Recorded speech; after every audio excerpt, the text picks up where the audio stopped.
नमस्कार, आप देख रहे हैं एसपीएन 9 न्यूज़ और मैं हूं आपके साथ मनीष कुमार सैनी। उत्तर प्रदेश की पूर्व मुख्यमंत्री और बहुजन समाज पार्टी की सुप्रीमो मायावती ने अपने भतीजे और पार्टी के नेशनल कोऑर्डिनेटर आकाश आनंद के ससुर अशोक सिद्धार्थ और मेरठ के नेता नितिन सिंह को पार्टी से बाहर का रास्ता दिखा दिया है। जानकारी के अनुसार पिछले 6 महीने से बहन जी अपने समधी और पार्टी नेता अशोक से काफ़ी नाराज बताई जा रही थीं। इसके पीछे पार्टी के कुछ नेताओं का कहना है कि शादी के बाद से आकाश के ससुर की महत्वाकांक्षा काफ़ी बढ़ गई थी और वो अपने अधिकार क्षेत्र से इतर भी पार्टी में हस्तक्षेप करने लगे थे। कहा जा रहा है कि लोकसभा चुनाव में भी जिन लोगों की पैरवी कर उन्होंने टिकट दिलवाया वो भी हारे और बाद में पार्टी छोड़कर भी चले गए या पार्टी के अंदर रहकर पार्टी का नुकसान करने में लगे रहे। इसके साथ ही डॉक्टर अशोक लखनऊ में बीएसपी के दूसरे पावर सेंटर बन रहे थे।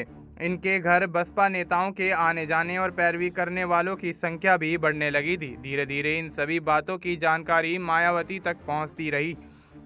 जानकारी के अनुसार मायावती ने सिद्धार्थ को दिल्ली बुलाकर अपने हद में रहने की हिदायत भी दी थी, लेकिन वो इससे बाज नहीं आ रहे थे। पार्टी में मायावती के बाद सतीश मिश्रा और दूसरे कद्दावर नेताओं को भी सिद्धार्थ का ये व्यवहार हजम नहीं हो रहा था। मायावती ने अपने भाई आनंद को भी इस बात को लेकर आगाह किया था कि पार्टी के सिद्धार्थ की वजह से पार्टी के दूसरे बड़े नेता घुटन महसूस कर रहे हैं, लेकिन बार बार समझाने बुझाने के बावजूद जब सिद्धार्थ पर इन बातों का असर नहीं हुआ तो मायावती ने अपने चिर परिचित अंदाज में डॉक्टर को बाहर का रास्ता दिखाया, जिसके बाद पार्टी हल्के में सन्नाटा पसरा हुआ है। अशोक सिद्धार्थ मायावती के बेहद करीबी और खास माने जाते रहे हैं। वह फर्रुखाबाद स्थित कायमगंज के निवासी हैं। मायावती के कहने पर ही उन्होंने सरकारी नौकरी छोड़ दी थी और बसपा में शामिल हो गए थे।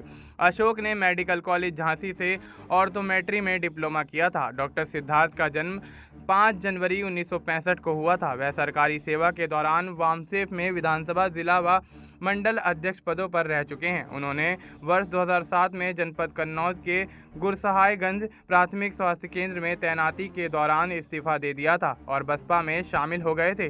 पार्टी की ओर से वह पहली बार 2009 तथा दूसरी बार 2016 में एमएलसी रहे हैं। वह बसपा में कानपुर आगरा जोनल कोऑर्डिनेटर जैसे महत्वपूर्ण पद पर भी रहे हैं। इसके अलावा राष्ट्रीय सचिव का पद के अलावा कर्नाटक, तमिलनाडु व केरल सहित 5 राज्यों का प्रभार भी संभाला है। वहीं डॉक्टर सिद्धार्थ की पत्नी सुनीता सिद्धार्थ वर्ष 2007 से लेकर 2012 तक राज्य महिला आयोग की उपाध्यक्ष रह चुकी हैं। अब ऐसे में इस मामले को लेकर बहुजन समाज पार्टी के अंदर पूरी तरह से हलचल मचती हुई नजर आ रही है। देखा जा रहा है मायावती ने जिस तरह से अशोक सिद्धार्थ को पार्टी से बाहर का रास्ता दिखाया है, तो अब ऐसे में तमाम अन्य नेताओं में कहीं ना कहीं खौफ का मंजर देखने को मिल रहा है। फिलहाल आपको इस मुद्दे को लेकर क्या कुछ कहना है, आप अपनी राय हमें कमेंट करके बता सकते हैं। बाकी देश और दुनिया से जुड़ी तमाम जानकारी के लिए आप देखते रहिए एसपीएन 9 न्यूज़।